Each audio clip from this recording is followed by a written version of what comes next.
धनंजय मुंडे आपल्या प्रभावी वक्तृत्व शैलीमुळे महाराष्ट्राच्या घराघरात पोचलेला नेता, जितका लोकप्रिय आणि प्रभावी तितकाच वादग्रस्त राहिलेला नेता, कधी वैयक्तिक आयुष्यामुळे तर कधी सार्वजनिक आरोपांमुळे, पण हा नेता कायम चर्चेत राहिला, बातमीचा विषय राहिला।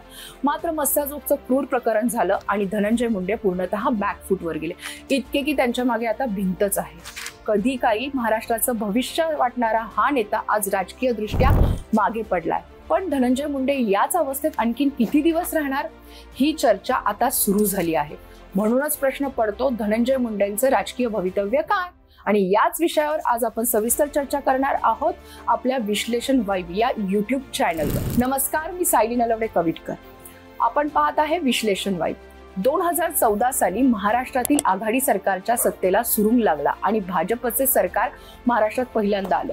सलग 15 वर्षाची काँग्रेस राष्ट्रवादीची सत्ता नरेंद्र मोदींच्या करिश्म्यामुळे उखडून गेली आणि महाराष्ट्राच्या राजकारणाचे संदर्भ बदलत गेले। सत्तेची सवय लागलेल्या राष्ट्रवादीने भाजपच्या सत्ता स्थापनेवेळी भाजपला डोळा मारला खरा, पण तत्कालीन संदर्भानुसार भाजपने राष्ट्रवादीला प्रतिसाद दिला नाही आणि देवेंद्र फडणवीस यांच्या नेतृत्वात महाराष्ट्रात सरकार स्थापन झाले।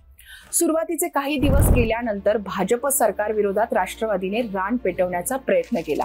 त्यासाठी हल्लाबोल हे आंदोलन राज्यभर पेटवलं आणि त्यातूनच महाराष्ट्राच्या कानाकोपऱ्यात पोहोचले धनंजय मुंडे। प्रभावी भाषण शैली आणि त्यात येणाऱ्या शेरोशायरीमुळे धनंजय मुंडेंची भाषणं प्रचंड गाजली। धनंजय मुंडे हे स्वर्गीय गोपीनाथ मुंडे यांच्या तालमी तयार झाल्याने त्यांना लोकांची भाषा माहिती होती आणि तीच भाषा त्यांनी भाषणातून वापरली। त्यातूनच धनंजय मुंडे यांचे नेतृत्व लोकप्रिय होत गेलं। हल्लाबोलच्या प्रत्येक सभेला धनंजय मुंडे यांना ऐकण्यासाठी येणाऱ्यांची संख्या लक्षणीय असायची आणि याचमुळे महाराष्ट्रातील उमदं नेतृत्व हे बिरुद धनंजय मुंडे यांच्या नावासमोर आपोआपच लागलं। विधान परिषदेचे विरोधी पक्षनेते पदही धनंजय मुंडे यांनी चांगलंच गाजवलं। सभागृहातही मुंडेंनी लोकांचे विषय संसदीय चौकटीत राहून मांडले।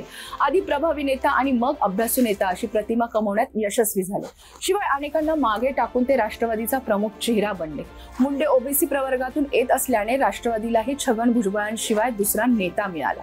म्हणूनच पक्षांतर्गत पातळीवर मुंडेंचे विरोधक तयार झाले आणि धनंजय हे अजितदादांशी जोडले गेले। अजितदादांनीही धनंजय मुंडे यांना संधी द्यायला सुरुवात केली। सर्वात आधी विधान परिषदेचं विरोधी पक्षनेतेपद 2014 ते 19 या काळात त्यांनी हे पद चांगलंच गाजवलं। स्वतःचा फॅन क्लब तयार केला आणि 2019ला ते थेट स्वतःच्या बहिणीच्याच विरोधात परळीच्या मैदानात उतरले। लढाई जबरदस्त होती, कारण ती पंकजा मुंडेंबरोबर, म्हणजेच आपल्या बहिणीबरोबरच। पण धनंजय यांना स्वतःला सिद्ध करायचं होतं। ही निकाराची लढाई त्यांनी पूर्ण क्षमतेने लढली आणि विजयही खेचून आणला। बीडच्या मैदानातलं पंकजा यांचं वर्चस्व धनंजय यांनी संपवून टाकलं। या पराभवानंतर तर कित्येक दिवस पंकजा परळीत फिरकल्या नव्हत्या। धनंजय मुंडे हिरो ठरले आणि मंत्रिपदाची खुर्ची पक्की केली। 2019च्या मंत्रिमंडळात त्यांना महत्वाचं खातं मिळेल असं वाटलं होतं, पण त्यांना सामाजिक न्याय या मंत्रिपदावरतीच असमाधान मानावं लागलं। तोवर धनंजय प्रस्थापित राजकारणी झाले होते। मात्र जानेवारी 2021 मध्ये करुणा शर्मा अर्थात करुणा मुंडे यांनी धनंजय मुंडेंवर आरोप लावत महाराष्ट्राला धक्का दिला। प्रकरण अंगाशी येत असल्याचं लक्षात आल्यावर धनंजय यांनी करुणा यांच्यासोबतचं नातं मान्य करून फेसबुक पोस्टवर जाहीर कबुली दिली। मात्र हा आरोप लागल्यानंतर धनंजय मुंडे यांच्या राजकीय करिअरला उतरती कळा लागल्याचं दिसतंय।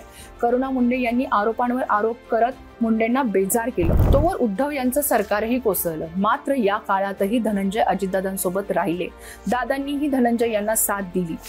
राष्ट्रवादीची दुफई होताना धनंजय दादांसोबत राहिले आणि सत्तेत जाऊन पुन्हा मंत्रिपद मिळवलं। याही वेळी त्यांना अडचणीच्या कृषी खात्याची जबाबदारी आली। आव्हान समजून त्यांनी ती पारही पाडली। तोवर 2024च्या विधानसभा निवडणुका लागल्या। भाजपसोबत असल्याने धनंजय यांना परळीचं ग्राउंड क्लिअर झालं होतं। समोर विरोधकच नसल्यानं त्यांनी विजयाच्या मार्जिनचा विक्रमही केला। त्यावेळी धनंजय मुंडेंवर बूथ कॅप्चरिंगचे आरोप झाले, तसे व्हिडिओही व्हायरल झाले। पण महायुतीचा विजय इतका मोठा होता की त्यासमोर हे आरोप मागे पडत गेले। परळीच्या सलग दुसऱ्या विजयाचा गुलाल धनंजय यांच्या अंगावरून उतरतो ना उतरतो तोच महाराष्ट्राला हादरवणारं प्रकरण समोर आलं। मस्साजोगचे सरपंच संतोष देशमुख यांची झालेली क्रूर हत्या सर्वांच्याच डोळ्यात पाणी आणून गेली। त्यात नाव आलं धनंजय मुंडेंचा सगळा कारभार पाहणाऱ्या वाल्मिकी कराड यांचं। या प्रकरणातील तपशील जसजसे बाहेर येत होते तसतसा धनंजय यांचा पाय खोलात जात होता, कारण जनतेचा रोष इतका प्रखर होता की हे प्रकरण धनंजय मुंडेंवर शेकणार हे स्पष्ट दिसू लागलं। त्यातच धनंजय मुंडे यांनी राजकारणात प्रस्थापित होताना ज्यांना ज्यांना दुखावलं ते जागे झाले। एकीकडे हे सगळं सुरू असताना दुसरीकडे धनंजय मुंडे यांनी कॅबिनेट मंत्रिपदाची शपथही घेतली।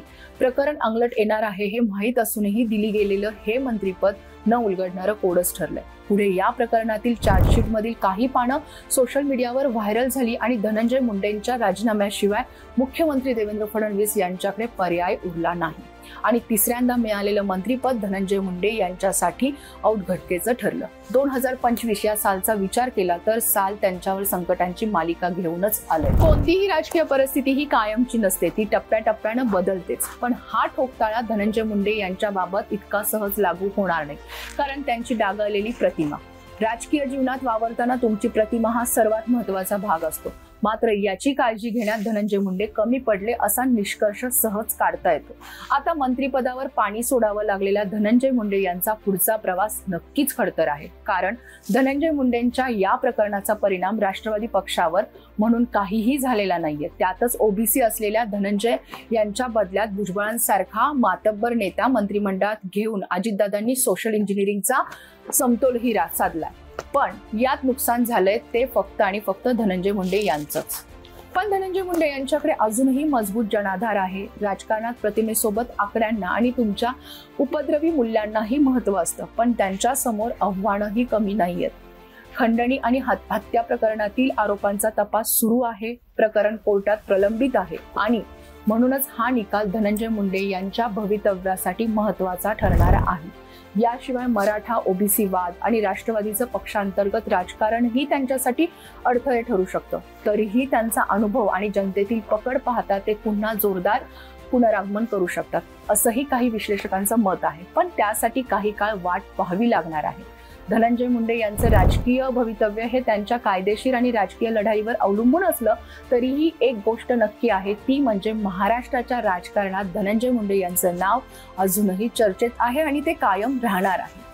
पावसाळ्यात गढूळ दिसणारं नदीचं पाणी काही काळानंतर आपोआप स्वच्छ होतं, हा निसर्गाचा नियम आहे आणि तो राजकारणालाही लागू असावा इतकंच। तुम्हाला काय वाटतं, धनंजय मुंडे पुन्हा मंत्रिपद मिळवतील की त्यांच्यासमोर आणखीन अडचणी येणार आहेत? तुमचं मत आम्हाला कमेंट्समध्ये नक्की कळवा। हा व्हिडिओ आवडला असेल तर लाईक करा, शेअर करा आणि सबस्क्राईब करायला विसरू नका।